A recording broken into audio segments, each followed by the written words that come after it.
वैसे तो कहा जाता है कि माता पिता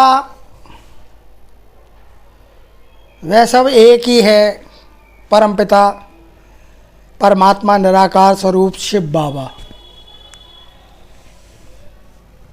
लेकिन हमारे पास जो आत्मा है, हम उसको अपनी माँ का दर्जा दे सकते हैं। आत्मा की जो शक्ति है वो कुंडलिनी शक्ति है, जो आत्मा के इस शरीर में 7 चक्र के रूप में एक एक नस से, सहस्त्रार से लेके, मूलाधार से लेके सहस्त्रार तक फैली हुई है। उस आत्मा की शक्ति जो हमारे अंदर है, जो परमात्मा का चेतन स्वरूप है।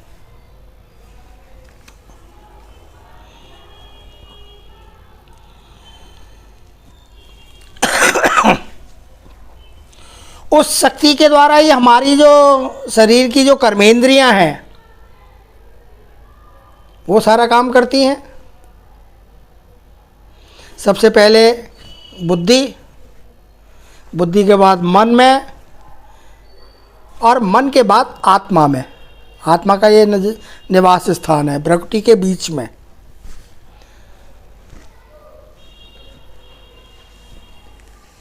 लेकिन ये जो रावण युग है, कलयुग, इसमें बुद्धि और मन अपने आप आपस में काम चलाते हैं, आत्मा तक उस बात को नहीं पहुंचाते। अगर आत्मा तक पहुंचाने लगे तो ये जो बहुत सारी चीज़ें जो अनिमित हो रही हैं, जो विकार सर्वव्यापी बने हुए हैं, वो सर्वव्यापी ना हो, कहीं कहीं पर हों। जैसे मधुशाला में मधुशालाई का काम होगा,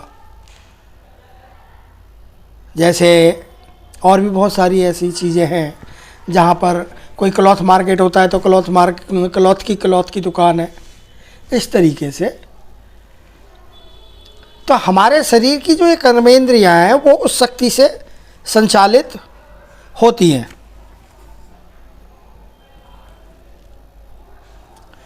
इसमें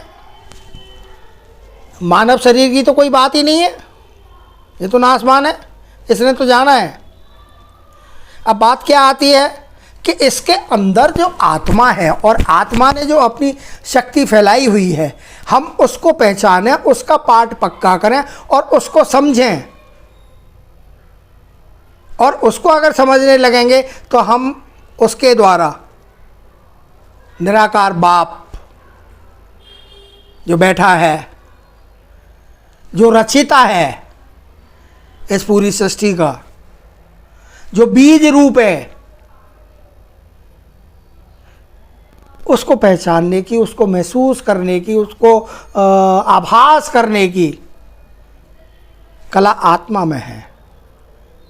आजकल इंसान तो अपने नाना प्रकार के व्यर्थों के दुखों से दुखी है। वो कभी आत्मा के बारे में जानता ही नहीं, परमात्मा के बारे में क्या जानेगा।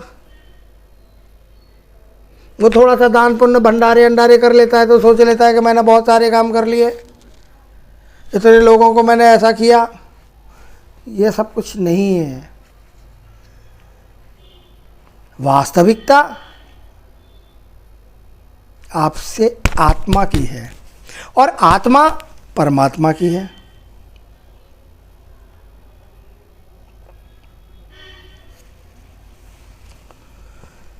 शरीर पर हम इतना ध्यान देते हैं, जो कि पंच तत्व है, 5 तत्वों से है, इस प्रकृति से है। और प्रकृति में ही जब वो विकार भरे पड़े हैं, कोई ऐसी जगह नहीं जहाँ इंसान को विकार घेरता ना हो,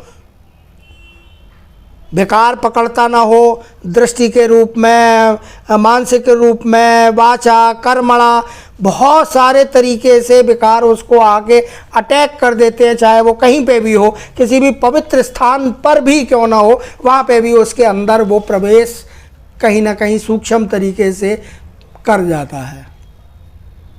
तो हमें, जब हम आत्मा को पहचानने लगेंगे तो ये सब चीज़ें, ये विकार अपने आप नष्ट होते जाएंगे और धीरे धीरे इनका असर बहुत कम होता जाएगा। ओम शांति।